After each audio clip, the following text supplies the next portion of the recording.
Hello everyone, Kurt over here, and welcome back to another episode from Home Fighter Labs.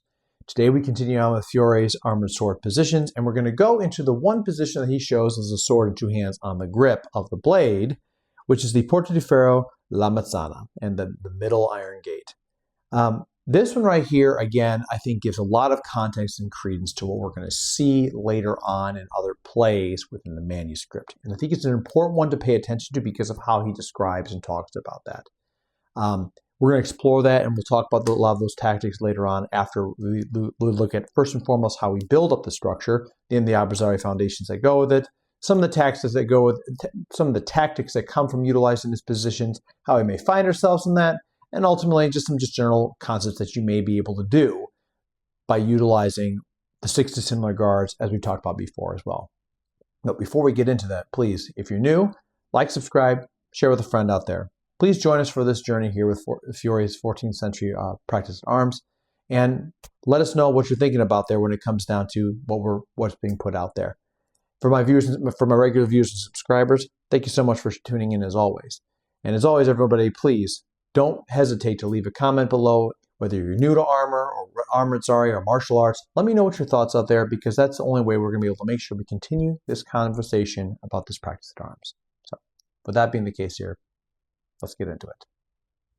So this week here, we're going to be going back into a position I talked about before in the sword in two-hand section, and that is using Porta di Ferro Mezzana. But in this case here, instead of being on the sword itself, we're seeing a lower posture, as is depicted here, which essentially is, again, the low guard position of what we see within the sword in two-hand sections. Now, I will tell you once again, if we're looking at the concept of abrazare, what we're looking at here, we're looking at elements of Porta di Ferro, right? So out of Porta di Ferro, right here, many things come up and rise. And again, this is one of the reasons why, if we look at the elements of making them and go back to the abrazare position, many things come out of this and rise. And maybe not just abrazare, many things. So, just some food for thought there about looking at the connection between these two. This position right here makes a lot of sense, especially for in armor, because again, like we talked about before, the weight distribution of the frame of the body is a lot easier to spin and top on somebody, but also with a helmet, you may not be able to see below certain points. And I have this on here for demonstrational purposes. If you look, if you want to zoom in on it, you can see that I may not be able to see below a certain level of frame. So why have Porta di Ferro Mezzana? Because I have access to many opportunities here that you may not see, and I can sneakily get into that without you noticing it. So let's talk about that. So making this position, obviously, it's no different than before. We're just putting it down. The guy in the image also looks like he's like leaning forward with this right here, which I think also is signifying that the helmet and the body armor that he's wearing is also pulling him forward, which right now I'm also experiencing just by doing this. I feel myself pulling forward. If I had my helmet on, I might be even a little bit more. Which this right here is interesting because it shifts my senio stance from this being my fortezza to this becoming my fortezza because of how the weight is now over this leg.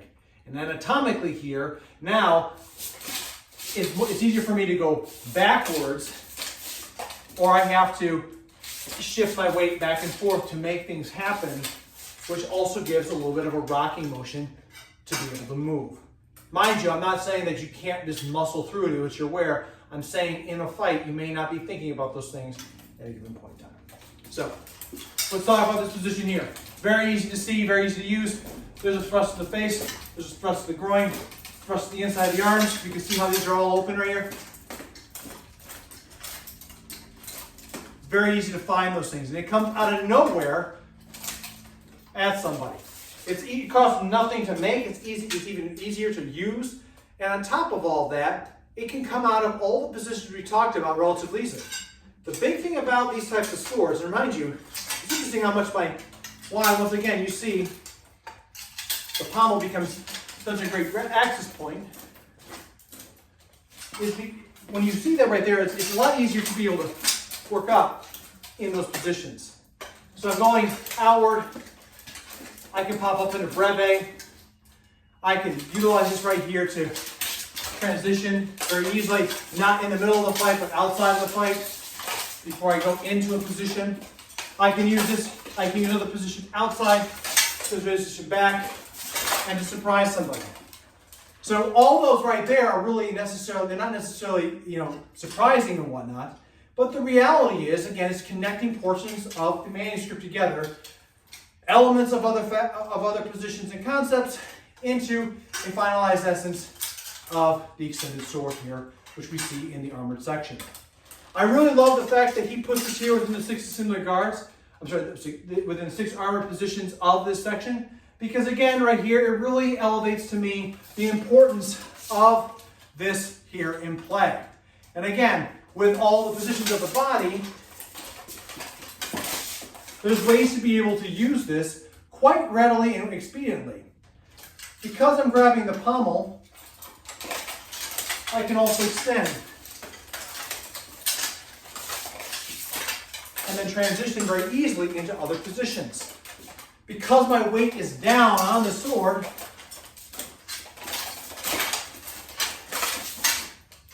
it's easier to find with it. Another thing that comes to pommel gripping is it's smaller, it's bigger to catch in the hand. You might have seen right there, I thrust. So thrusting, and as I come back, I can take the pommel, go right to the hand, and now I have it found right off the bat. Again, depending on the user, this might be something out there to consider with why we're talking about these types of positions. So again, a really cool position right here that we've seen across different plays. The Porta di Ferro Mezzana is something we see with all the way from dagger all the way now into the sword, the armored sword. And it's really cool to me that Fiore shows this right here as the only position within this portion of the manuscript as an armored position. We know this is better for armor, but this right here, when he says, is one that is an armored position. And I think it's really cool to see because, again, it shows the absolute intelligence of what Fiore is saying here about how to hunt somebody and be tricky about this right here when you can't see the point. Especially, I pop this up real fast, and my body is in that frame. It's not much easier to topple the elephant of an opponent's fortezza. So as you can see with the video, like I said, I personally think that this position right here really shows and informs just how much Fiore understands the weight of armor and also the context of using the different types of weight against somebody.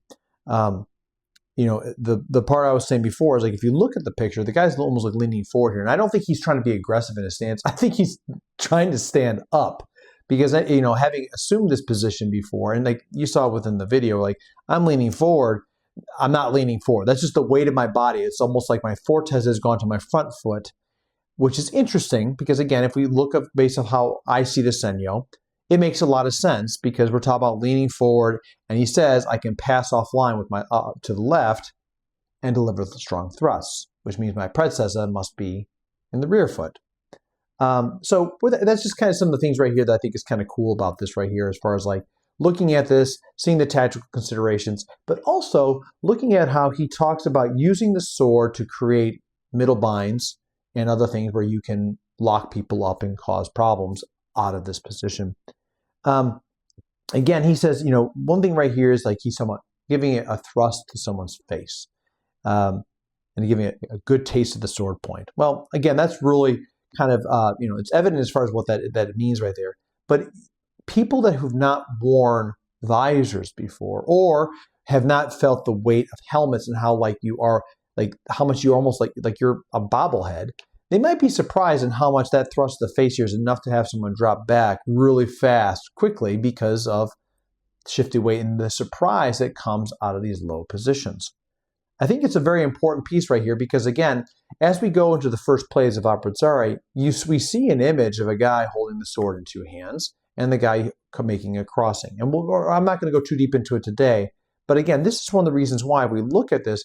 This is, I oftentimes have heard people say, why would you ever attack somebody in armor with two hands? Well, there's plenty of reasons out there to do that. And I promise you, if you're talking about sharp swords and not just scoring a point, a single point, single-handed thrust, any type of thrust that comes at you is always something that's dangerous, especially when your body has a delay in movement. And that's something right there that is very difficult to understand unless it's been experienced. And I don't say it to be divisive or problematic on here, but I will just say that because I do want to diffuse some of those thoughts later on. Because again, I didn't understand it too, and I'm speaking from somebody who once thought, it's like, why would I hold a sword like this? That's crazy. It's not crazy, and it makes a lot of sense. Big thing right here is this is where again he talks about how he can place the sword point between the arms and put the person into a middle bind. That is really, really cool because you're talking about leveraging in ways to be able to cause different kind of concepts. This is, again, a big notion to me as far as to why I think Fiore is, like, he sees the sword as a multi-tool. And probably one of the reasons why he looks at it the way that he does, as far as, how nothing can stand against it. It's a very dynamic piece of equipment that has got sharp points everywhere and a big pommel thing to strike right here. You see his armored stuff, it's got like spikes in some spots as well. And again, that just kind of points to the mentality of like what the person may be facing against. But again, the sword itself is not just for hacking and slashing and thrusting. It's for everything. Abrazare, dagger, you name it. And that right there is what makes it so special. So, with that being the case here, that's going to wrap up this video here. Again, please leave a comment below. Let me know what your thoughts are on this. How deep have you gone into this position right here? Have you been able to perform those middle binds?